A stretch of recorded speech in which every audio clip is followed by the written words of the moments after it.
Hey everybody, I'm Dr. Amir Farid from the Thinking Parrot, and I am primarily an ink and watercolor artist based in Mumbai. And I'm going to be teaching you today something that's really close to my heart called urban sketching. Urban sketching or travel sketching is where you look at something that you have faced in the real world, or maybe on a photograph, and you want to illustrate it in your own aspect. Well, using these amazing artificial brushes, I'm going to be teaching you exactly how to do that today. So keep watching. Hello, so we're officially ready to begin our painting. With me is an A4 size watercolor paper, a waterproof fine liner, any fine liner will do, the amazing artificial brushes. So these are the round brushes in the detailer set, and I'll be showing you how to use a couple of them today. Some watercolors, a jar of water, and we are ready to begin. So not wasting too much time, here's our urban sketch for today, where we're going to be creating this beautiful building into an ink and watercolor work or a travel sketching work. When we're working with ink and watercolors, we basically are looking to do a very quick ink sketch and not focus too much on it, and we use the watercolors to just help us accentuate the entire painting. So starting with the roof, you can just make a small rough, like a triangle, leaving some space. So I'll show you how directly with the pen we're going to be sketching this. Okay, another rectangle. Now this is a very rectangular block, so you can just straight away draw a line with your hand. Okay, you just need to mark wherever you want to keep your end to be. So this is where I want my end to be. I'm just going to join this line, and the same way on this side I'm just going to draw a reasonably parallel line. Just joining, and first make a rectangle, then we just keep our squares so that we know where our windows are going to be. Getting the door. Okay, so the doors are rectangle, so we're just going to keep that in mind. The pots, some hangings, the window floral area, and the bench. Proceed by giving more details as required in the windows, the window panes, the florals and the doors. So I'll just quickly sketch it and you can just see it ready.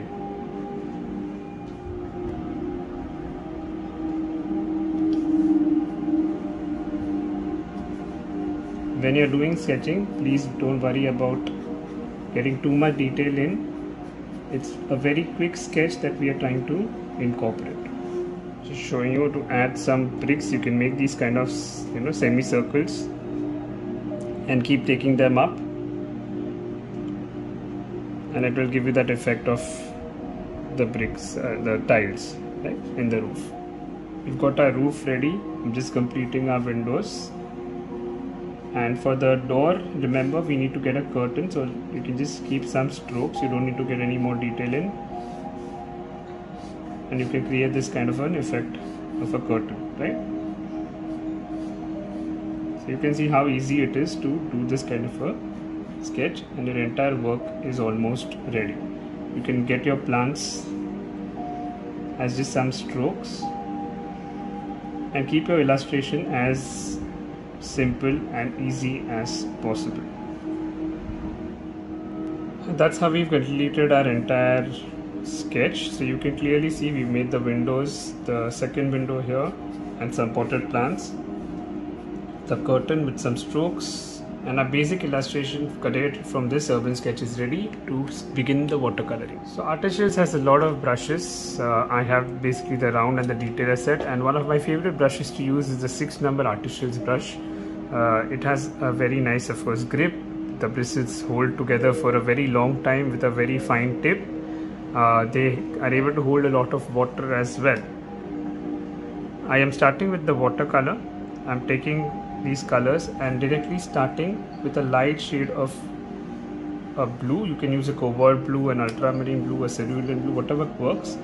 And the option is either using a wet on wet technique, or in this case what I'm doing is, because I want to control it in the medium, is I'm just taking the brush, and you can see with the water in the brush itself, I'm just coloring straight away. So this is the wet on dry technique. whenever you're blending watercolors, water is what is the primary medium. The colors are always following that. So even when you think one layer is drying, quickly add the water so that you can merge it in the way you want to. If you do not want any strokes to be seen, then a wet on wet would be a better technique to be seen. But when I do urban sketches, I'm not following the exact principle of getting the ideal watercolor. It's about being very quick and allowing the movement of the brush in a very fast and a quick manner. So every artist has their own style. I like the strokes to be seen a bit, and that's how I'm creating. Again, leaving the spaces which I want the flowers and all to be in, and completing the blue painting. I'll skip to a larger brush, the 8 number brush in the roof, and I show you the wet on wet there. I'm just wetting this area so you get an idea of both the techniques. I'm just applying water straight away with my artificial brush in the area of the roof. I'm going to take a brown and just let it spread. I can add more colors or more variations if I want to get shades incorporated in itself, and this allows the colors to blend better. So whichever technique you're comfortable with, you can always try. I'm just adding different shades of brown to show you how they blend into each other. And you can just pick the brush, pick it in some areas, so you get different shades in different areas. Now we'll begin with the lighter the curtain. Okay, so I'm taking a light yellow ochre and just adding some light strokes, not giving any detail. And you can see how with this same 8 number brush, a round brush, I can get a very fine control and the effect. Can you see the effect that's coming in? Leaving some areas empty and getting some areas a detail. So I can take the tip of the brush and move it along the curtain folds to give it the effect of the curtain. Now taking a darker green, I'm just coloring the window panes. Watercolors can be done in layers, but in this case even a single layer may be sufficient. If you're doing a travel sketching, even a single layer may be sufficient. Depends on the depth or the details that you are inclined to bring in. For the rest of the lighter plants, I'm just taking a lighter green and just putting these dabs across with the 2 number brush that I have, 2 number round brush, mixing light green and little bit of lemon yellow, leaving some spaces in between.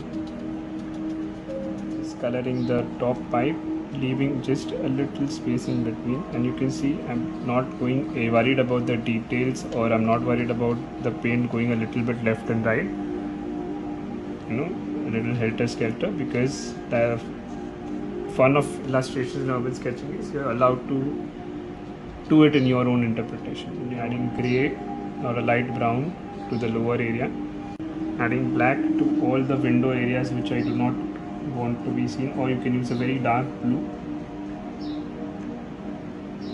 Whatever works for you is completely okay.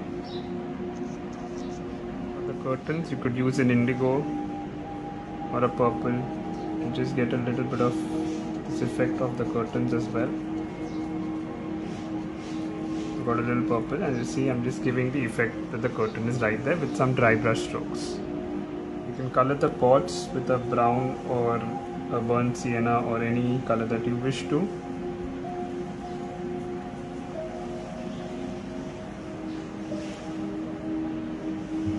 And the bench as well.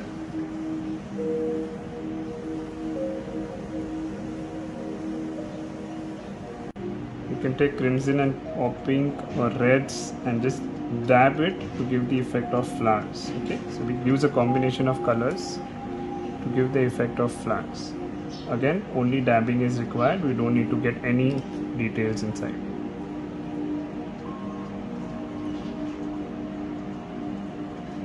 Do this for all the areas. Now we can move to adding the shadows and the effects. So you can use a purple or an indigo for the shadows. Adding the shadows will bring much more life to it. So around the windows, underneath them, a darker blue or a purple will do perfectly rather than using a black, since the entire base is also blue.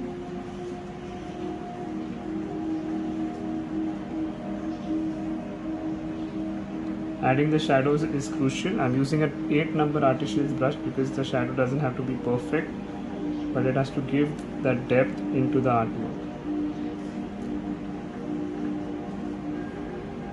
A little translucency by adding more water is also good because that will give a more natural kind of effect. Now see, I'm just adding some dots to give the effect that there are some shadows of the plants here.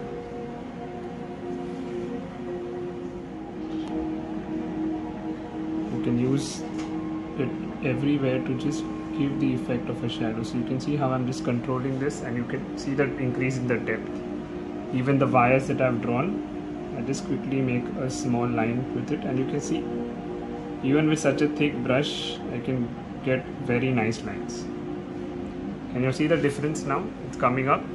Add the shadows in all the areas required. As per the original photo, you can get an idea of where all the shadows are there, and just keep adding your details with it. Adding the shadows not only gives you a little more depth in the artwork, but also adds much more realism. Please note, even on the curtain, draw this shadow so that you get that kind of an effect, and in the curtains also get some shadows in between to increase the depth and make it look more real. Add some depth even on the base as some tiles are seen, so just add a little depth here and in this area.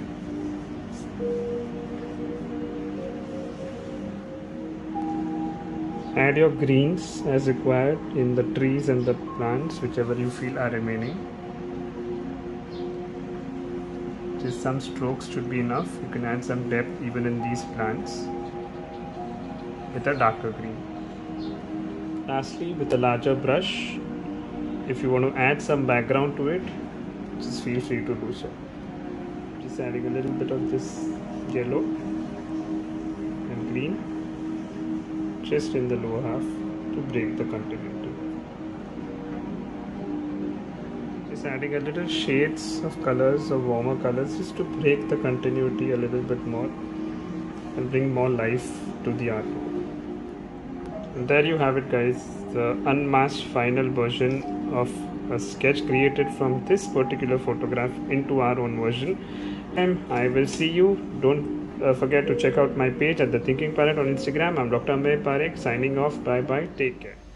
Well, that concludes our urban sketching for today. I hope you all had as much fun as I did.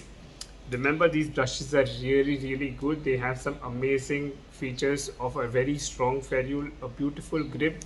They're very versatile to use, and of course, if you haven't still ordered them, they're available in India on artichokes.in and artichokes.com if you are from other parts of the world. I am Dr. Ameya Parekh, once again signing off. Remember to like this video, share, subscribe the Artichokes YouTube channel, and comment below if you enjoyed the video. Bye bye, take care.